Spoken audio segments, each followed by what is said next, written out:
ৰাইজসকল গৰম কেনে আমাৰ ফালে ইমান গৰম পৰিছে মানে থাকিবৰ উপায় নাই তথাপিও গৰম কৰি থাকিলেতো নহ'ব কামবিলাক কৰিবই লাগিব সেইকাৰণে মই আহিলোঁ চাৰিআলিত থকা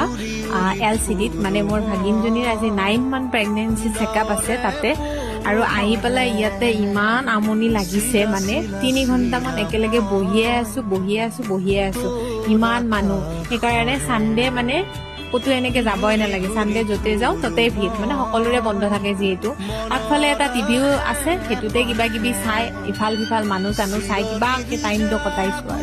আৰু এতিয়া এক কাপ চাহ খাই আহিলো চাহ খাই অহাৰ কাৰণে মনটো মানে ফ্ৰেছ লাগিছে ভাল লাগিছে আৰু এই চুলিত যে কিবা দেখিছে মই এডিটিং কৰি থাকোতে দেখিছো মই আগতে গমে পোৱা নাছিলো আৰু তাইৰ আল্ট্ৰাসাউণ্ড ৰিপৰ্টটো আহি গ'ল তাই ভাবিছে আৰু কিবাকে ৰখা এতিয়া ডক্তৰক দেখাই পেলাই যাব পাৰিম